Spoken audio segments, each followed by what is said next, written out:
Well, with witches and vampires completely, I suppose it's time to do another poll video, so I will be going up on Revisit Fridays, because I still have a few DS games I can revisit to deal with stretching issues I'd done in the past. Because when I did a lot of DS games in the old days, I used to make them 1280 by 720 in order to fill the screen entirely, which some would argue looks absolutely horrible. I mean, those videos have some likes on them, so I'm guessing some people don't mind that much, but others are definitely willing to point out and downvote the videos because I'm obviously was incompetent at the time to stretch the footage like that and not fill in with the empty space with something else. Just about anything else probably would suffice. But yeah, there are a few games left I can still revisit. And I'll start with the games I have cases for. So we'll start off with Bleach the Third Phantom. To be honest, I have some problems with revisiting this game. For one thing, I'd like to do it with someone else if I'm going to do this one. Basically having a co-commentator. The problem is the one I'd like has currently moved to another country, so getting together to actually work on it together may be a bit of a pain. If I have to, I could do this one solo again, but I like to have someone that's a bit more of an expert on Bleach than I am, or at least willing to go out and buy the Japanese copy of this game and play that one instead. Because I was lazy enough only to get the English version. I actually had to have this shipped halfway across the country in order to play it. Another issue I have if I do this one is I tend to really over-level in games like this. And this one makes it really, really easy, so it's hard for me not to want to exploit it. Basically, with healing characters get 32 or 31 experience points per character healed by their abilities. That's right, 31. And Rukia early on learns a skill that can heal up to 5 characters. So basically, she gets a level and a half every time she uses it, as long as you have characters in a formation that lets her hit 5 characters. This would even include herself. And they don't have to even regain health for this to work, as long as they're healed. Even if they're already at full health, and you're not going to actually increase their health back towards full, it still counts. So basically, you can sit on a map near one of the spawn points for enemies, and then just constantly use heal over and over and over again. And as time passes by, you'll also be able to regenerate your magic points, or SP, I think it's called in this game. And you can then go back to casting these spells to heal and again accumulate more levels until you have more and more SP to the point where you actually start casting the spell and then are gaining back more SP than you use. It's sort of crazy, to be honest, that they would allow that. It basically allows you to turn Rukia into one of the best characters in this game. It's sort of insane like that. She's basically one of your most powerful Keto users early on. She can basically run around just group killing big enemies by herself. And even if she gets hurt, she can then heal herself and then get more experience, assuming you haven't maxed her already. So yeah, if I go with this game, I may have to really try to hold myself back from power leveling to the point where battles become something of a joke. Because it's not very entertaining, I suppose some would argue, watching someone basically just be an untouchable badass in a game like this. Because it is a tactical RPG, which means battles are definitely of the slower variety. So if there's no real tension and you have to worry about losing characters, it may be hard to get deeply invested, to be honest. I know at least one person's complained about my over-leveling, while others have asked about it. So yeah. It wouldn't be the first time I've actually explained how to do the power leveling in this game. So yeah, I do have concerns with doing this one again as a Let's Play.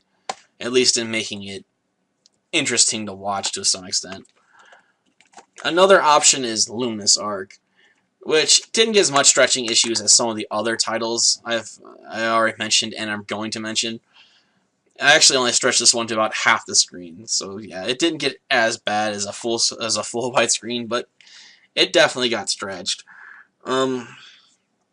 Honestly, I'm somewhat torn if I should do this one as a full new game if it gets picked, or if I should do New Game Plus. New Game Plus would open up a bonus dungeon I could explore, which would definitely be a more interesting thing I guess I could do. And there probably are some scenes I missed when I previously went through this game. It wouldn't surprise me. I know there was hot spring scenes and stuff I missed in Luminous Arc 2 that I basically skipped over because I focused more on the story progression rather than optional content that you can look into for the most part. I only really bothered with some of the optional content near the end to pick up some additional characters. And that was mostly it for optional exploration I did in that game. So if I do this one again, I may look to a guide to figure out if there's anything else I can take a look at and cover. Plus, I guess you can decide, should I do New Game Plus, or if I should just do a whole new game. So either I have the bonus dungeon I can look at, or I won't have it. I mean, if it's not there and I'm doing a pure new game, I'm not going to play through it twice just to get into it. And you might also want to suggest if I should stick with the part I used last time, or if I should go more heavy on the witches, because when I previously played this game, I largely focused on the melee characters. So the main character, his brother, their mentor, a samurai whose name I currently forget. I guess you can argue one of the biggest problems with this game is it does feel a bit generic. It's a bit hard to keep track of some of the characters after a while, because it doesn't stand out as much in your mind after a couple months, and as many games as I've played through. Another option is Hero Saga, which definitely has some interesting language aspects to it, since it has French, English, and Spanish all at the same time. Mostly it's just a few phrases here and there that are in French or Spanish. So it definitely has a unique vocal flavor going for it, or dialogue flavor, I suppose, might be more accurate, since there's no real spoken words in this game, since it's all in text. Though my biggest concern, I suppose, with doing this one is that there wouldn't be much party diversity. This would basically just be addressing the stretching issues. I might go a different route when it comes to saving one of the kingdoms you can pick up. I usually go with saving the female character's kingdom. I may change that up if people want me to. Otherwise, I'll probably go the same route I always do for the most part. And I have to be honest, getting the supposedly 100% true ending in this game is not exactly that exciting, since it basically just involves around collecting every weapon in the game. And then you get to see all the weapon spirits and stuff around the end credits, and that's about it. Yeah. For bonuses gained from unlocking supposedly everything, it's not much. If I had to pick the biggest problem with this game is that many battles end up going the same route, because you have to basically grab this one character specifically, because his power is so powerful, it's like broken. But it's pretty much necessary to use it, because a lot of the bosses later on in the game can basically have all their allies instantly charge for their super attacks. And those attacks will destroy your lines. So you're either going to be forced to wade slowly through the game and sit around fortresses for large periods of times, for long time periods as you heal up, or you're going to have to run with this one character in order to basically wash away many enemy units very quickly, hitting them with your super attack first, and then just devastating the crap out of them. So yeah, I have my own issues when it comes to revisiting Hero Saga as far as entertainment value comes, at least for me, since I'm going to have to basically play it the same way I always do to a certain extent. There's no real diversity in party configurations in that game when it comes to certain characters. Another option is Lost Magic, which has the same sort of concern. Basically, when it comes to this game, you're going to have one flying character, one flying pet, and then you're going to have to get 2 hounds, basically, because they're so much more useful than most of the other pets you can pick up or fiends you can take control over. It's sort of sad in a way, but you need at least one flying unit so you can get around to enemy warp-in points that are out of reach normally by land. So you have to have at least one flying character in your party, if not 2 or 3. So you usually end up using a really low-ranking flying unit, which means it can't take a hit for anything, so it has to be carefully maneuvered in position. So yeah, I have my own concerns with this one too, when it comes to certain aspects. Plus, certain spells are a lot more useful or easier to cast. You'll end up spamming certain spells continuously, while certain other spells which require more setup and planning, you may basically just skip over, which is usually how I play it. So there may not be much spell diversity if you watch me play this one. Plus, since it has real-time aspects going for it, it may be a bit harder for me to talk and play at the same time. I'm not exactly the best when it comes to games where I have to be thinking and talking at the same time. I usually have a hard time doing that to a certain extent. I'll also toss up Lunar Dragon Song, but only as a joke, really, because I've already covered this one, so please don't vote for Lunar Dragon shit. I don't want to have to do it a third time. I mean, I'll do it if people vote for it, but I definitely wouldn't look forward to it. I've adapted to its crap factor to a certain extent, but it doesn't make me much of a fan. I've definitely gotten used to it though, since I've beaten it so many times.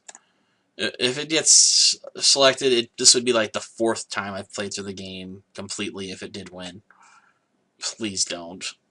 Please. I'll also put up Vampire Legends, The Power of Three, which is the sequel to the game I just got finished covering. As far as differences go, it has a larger spell selection, but you're basically going to use the same spells you used in the previous game. So if you watch that one, I'm basically going to use the same tactics all over again. Sure, the game introduces some new systems like pets and stuff like that, but you're almost going to ignore them almost entirely in favor of basically the same Raise Magic, Lightning Bounce stuff I was doing previously throughout the whole game already, at least with witches and vampires. But the most interesting thing about Vampire Legends is that it has story contradictions with the previous game, with the Wreckers being real despite Zor-El saying they were fake, or the uh, brooms being common, like flying brooms.